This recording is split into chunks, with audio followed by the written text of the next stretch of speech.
Good morning and welcome to Radio Parts. This is Ben Marshall and I'd like to take you through an interesting product or three today. And no, it's not the HDMI SPV2. We're just using that as a HDMI splitter. Black cable's actually coming out of the camcorder I'm using to record this on. USBs through the gold just to power it up. You can see it is powering, and the two outputs, those two white ones, that's where this story gets a lot more interesting.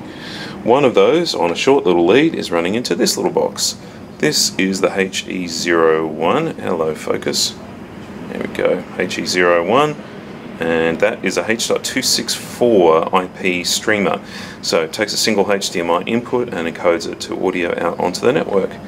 If I look across here, that's where the other HDMI output is going, and guess what, that's the HE02. This is a H.265 or H.264 encoder. Don't blame you for thinking they look pretty similar, they absolutely do. In this case, we're actually feeding them the same source, so that's going to be even more similar. Alright, so I've got white data cable coming out of one, black data cable out of the other, and running into my little test router here. The output of that is running my blue cable, which is running up and over the back and up to this little beastie here. Now this beast on the top is the HE04 Decoder. What this is doing is taking those two different streams and either producing them individually onto an output via HDMI, VGA or composite, and it can also run 4 streams simultaneously. So if you've got 4 of these on a network, or if you're doing what I'm doing, you've actually doubled them up, and that is what's running this screen over here. Fantastic. So I'm running 2 sets of vision, one for the HE02 and one for the HE02, one for the HE04 and one for the HE01. There's no real need to do this, but I just thought it might make it for a fairly trippy visual effect, which I think we've seemed to have achieved. Also running simultaneously, I've got my phone running a HLS stream from the same source, and to the left of that I've got VLC Media Player running a transport stream off the H.265 encoder. So, transport stream on the phone is H.264, sorry, the HLS on the phone, yeah, is H.264, and then we've got H.265 in a transport stream on the laptop. Now, what you'll notice is the delays are a little bit different. The HE04 is one of the quickest ones, so if I zoom in and out, you can see the reaction straight away. On the laptop, you can see the transport stream following it. And on the phone, you probably can see that coming through any moment now. And wait for it, wait for it, wait for it. And there it is.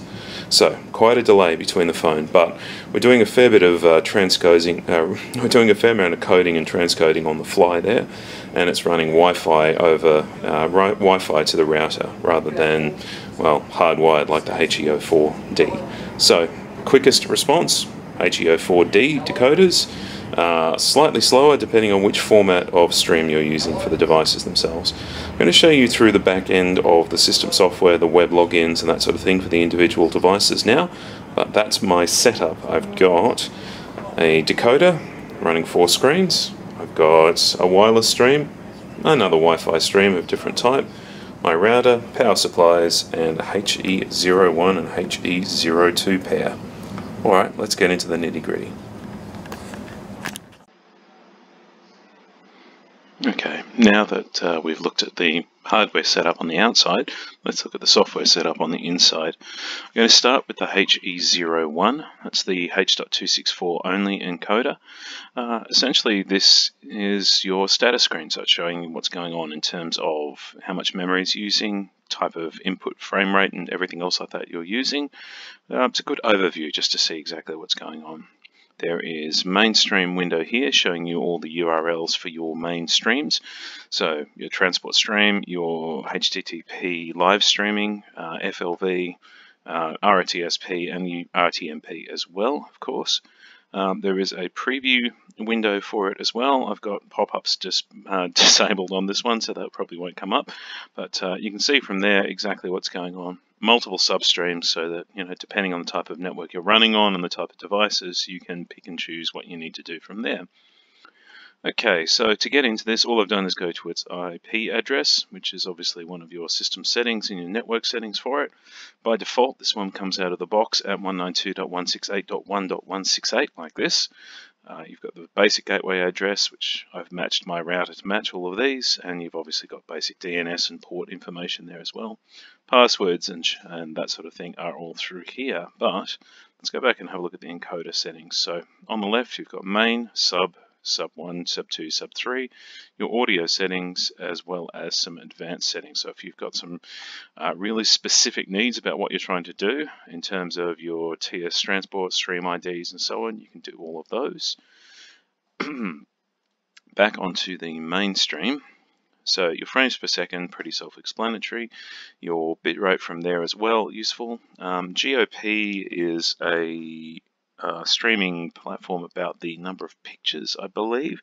Not an expert on it, but that's something you can adjust if you know what you're talking about.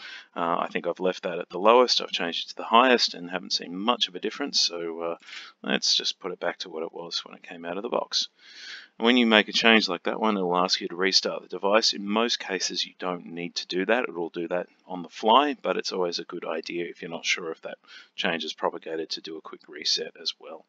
Reboot rather. Your encoder can obviously encode to different output if you wish, and then you've got different levels of H.264 encoding. High profile is obviously the best one in terms of video quality, but it's going to take up the most amount of space, and it's what they use on Blu-rays and HD DVDs back in the day as well. The main profile is a little bit less, and baseline is if you're dealing with sort of very limited equipment and things like that, or you need to really be sure that the signal gets there, that may be a good idea for you. Bitrate control, obviously variable or constant. That's depends on your network and what you're trying to do as well. And then you can do custom transport stream, HLS, FLE, URLs, and so on from here, as well as your multicast settings. So if you're running multiple devices to pick up to it, then you probably want to use a multicast IP and port instead. There is a publish port for your RTMP as well, so we can enable or disable that as needed. All of your substreams are similar, it's just a matter of how you set up those substreams to make them work. You can see as we drop down, we drop the resolution and things like that as we go. One other nifty little feature for these is that they allow you to do things like put your company logo on the page or a specific image if you wish. It is limited, needs to be less than 500 kilobyte. It also needs to be one of the very specific names, logo1.bmp and so on. But from that, on your mainstream, then you've got the ability to have different things appear on the image itself. So there are 1, 2, 3, 4 zones that you can set. And depending on the type of thing you put into that zone will depend on what appears on the screen. So you enable zone, put in scrolling text, and I've put in the text Pro2 HE01 Encoder, the speed at which it's going to scroll, position, whether it's at the bottom of the screen or at the top of the screen, the font size, up to 72 size font, and then you've also got the ability to change the color and the color of the text and the color of the background color to make it work. Zone 2, we've got that one set up for your BMP, so that's a little logo that I've added to the system for it. And this gives you a custom position in X and Y for it on the actual screen itself. So if you wanted to stack several images along the side of a screen, you could do that just by picking the right image size and the right position on the screen. And there are your logo details. And then you've got 2 more zones to work with. If I enable a static text, so this is something that will appear 24 hours a day, 7 days a week on the unit itself.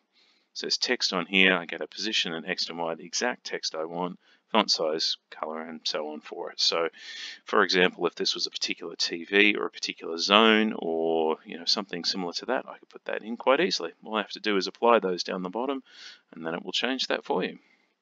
And that is basically it for the H.264 encoder. Works very simply and very well. Moving across to the HE02, so this one has the ability to switch between H.265 and 264.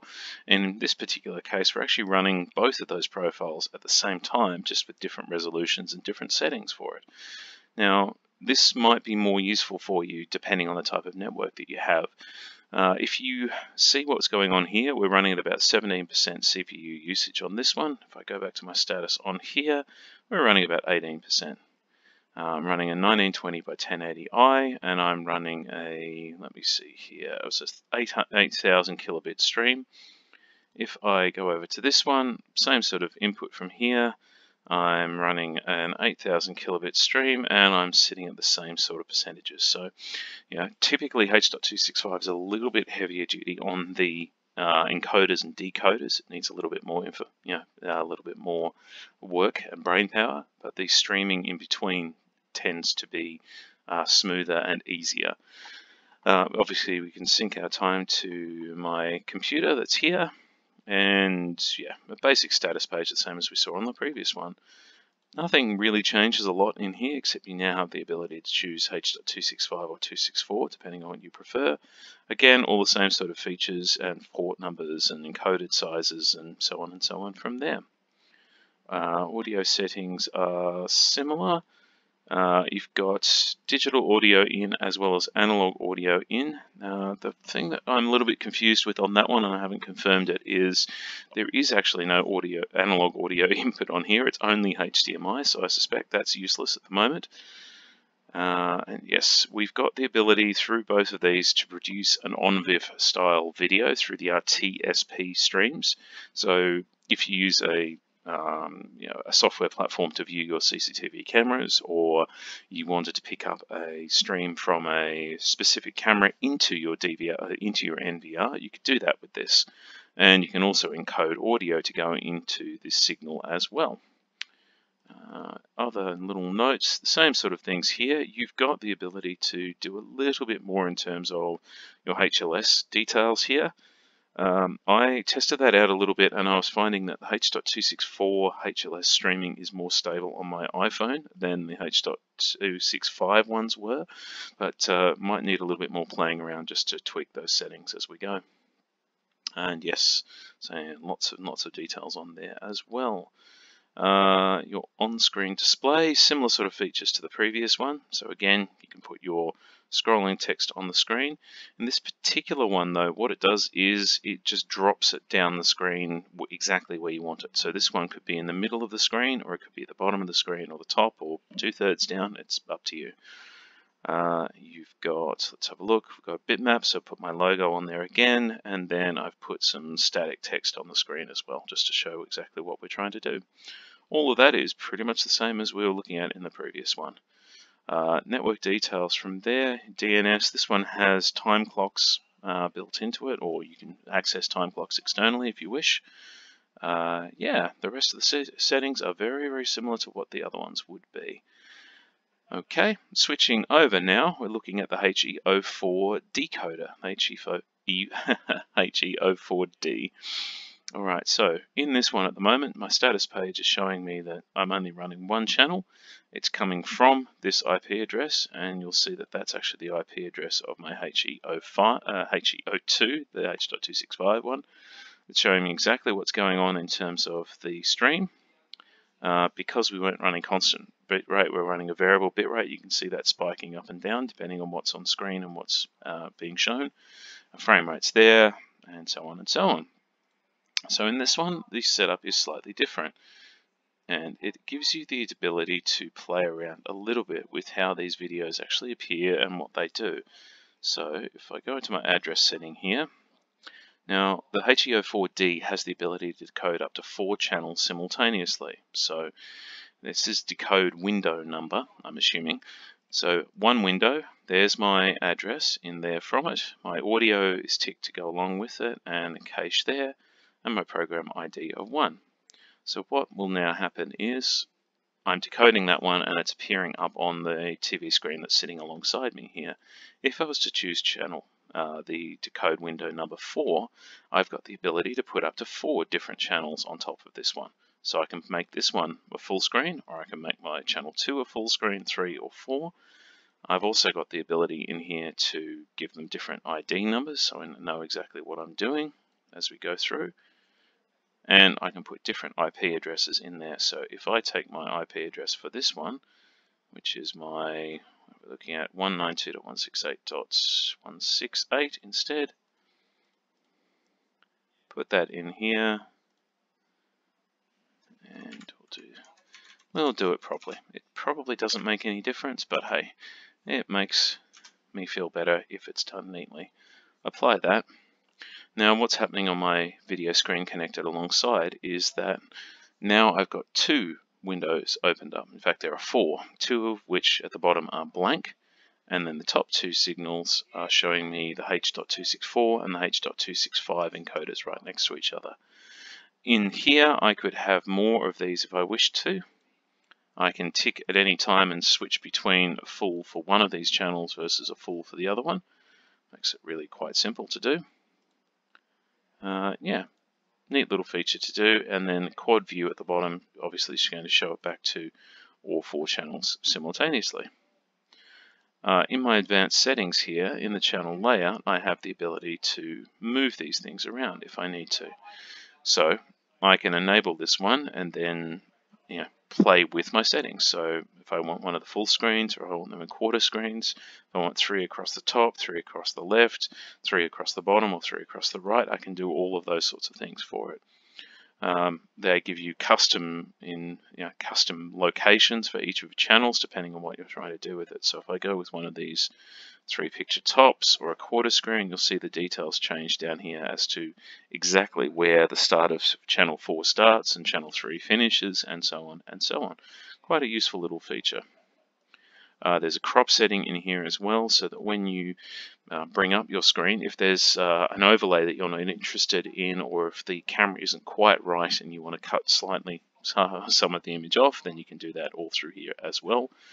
Your on-screen display has more or less the same sort of features as the other ones, but instead of doing them on the encoder side of things, you're going to do them on the decoder instead. So if you wanted a tiny little notification on the screen somewhere to say that this was, decoder number 3, for example, you could put that one in the bottom right-hand corner of the screen just by putting a text in there and changing the font size down to something quite small. System settings, similar sort of features as the previous ones. You've obviously got factory settings, you've got password abilities, and this one gives you obviously the chance to change your output resolution and frame rates and so on to match your display. So you can force it to be exactly what the source material is. You can also change it to match your TV screen, which is what I've done.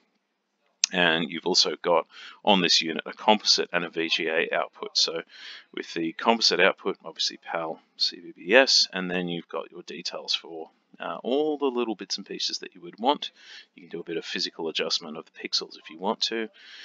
This is rather neat. It allows you to rotate your vision for each channel. So if you have your system sitting, your display sitting vertically rather than horizontally, or if you flipped it horizontally or flipped it horizontally and put it on its side, then you've got the ability to rotate all of this around 90, 180, 270 as well.